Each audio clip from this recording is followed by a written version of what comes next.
avoid this disease? As you said, that the numbers are rising every year. So to avoid, is there any way that one can do it? A lot actually. So it is in some ways a lifestyle disease in some ways. So almost I would say 40% of cancer is certainly preventable. And when I say this, you can imagine that tobacco alone contributes to more than 30-35% of cancer incidence. So if we are able to control the tobacco menace, and if we so tobacco menace is one thing.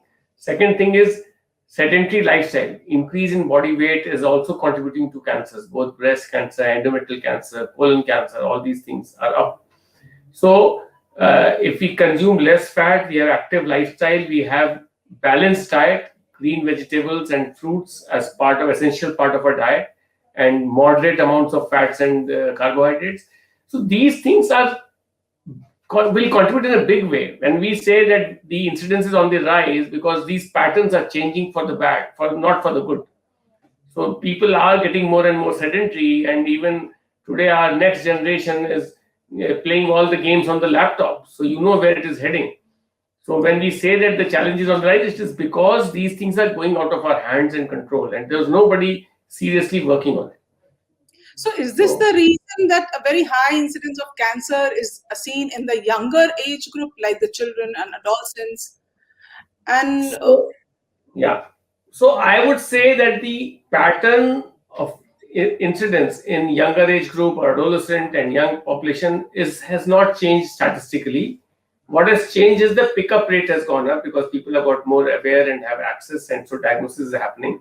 There's no data to support. There's more trend towards younger age group getting more cancer now compared to earlier times. However, in a general way, all malignancies in India or Asian population are a decade earlier than it is in the Western population. For example, in breast cancer, colon cancer, oral cancer, every cancer, the peak happens a decade earlier. So that is happening. But the younger population is still at the same risk of cancer as earlier. What I would definitely want to say that because of the sedentary lifestyle and these patterns, there's a direct association between economy and the increasing incidence of cancer.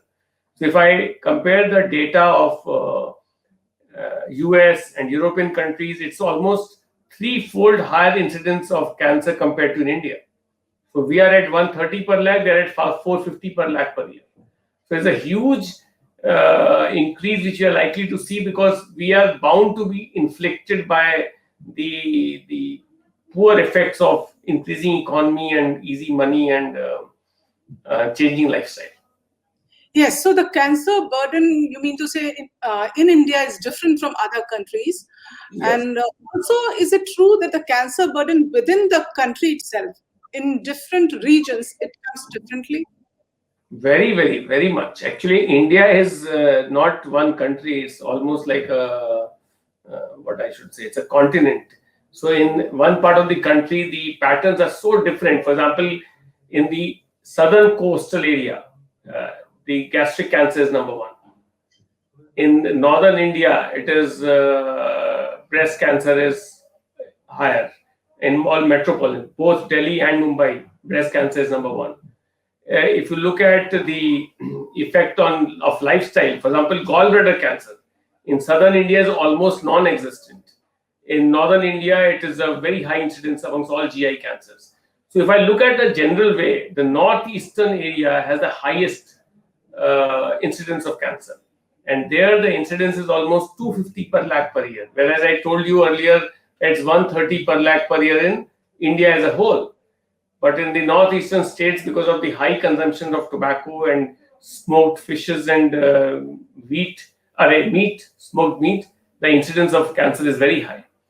And in Punjab and few other areas, because of certain lifestyles, certain cancers are high, few others are low. So there is a whole mix of things which is directly dependent on the way we live, eat, and conduct ourselves.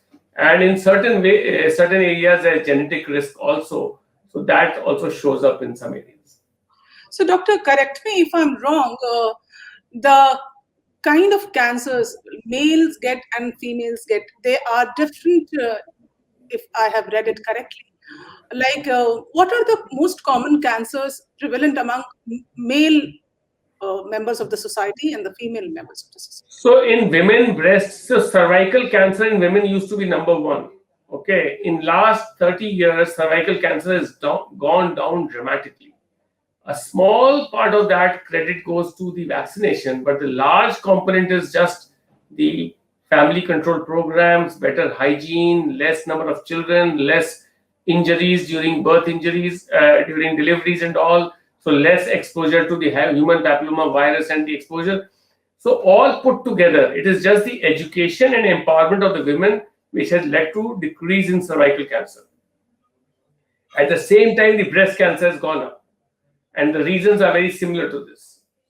That the same thing which has led to the decrease in cervical cancer, similar things have led to the increase in breast cancer, because delayed pregnancies, estrogen exposure is more, the estrogen window is higher, early menopause, weight gain. These things are contributing to it. हमसे जुड़े रहने के लिए subscribe करें YouTube पर, follow करें Twitter और Instagram पर, लाइक करें फेसबुक पर और ज़्यादा जानकारी के लिए नेशनल खबर की वेबसाइट पर जाएं। आपको टाइप करना होगा सिर्फ नेशनल खबर।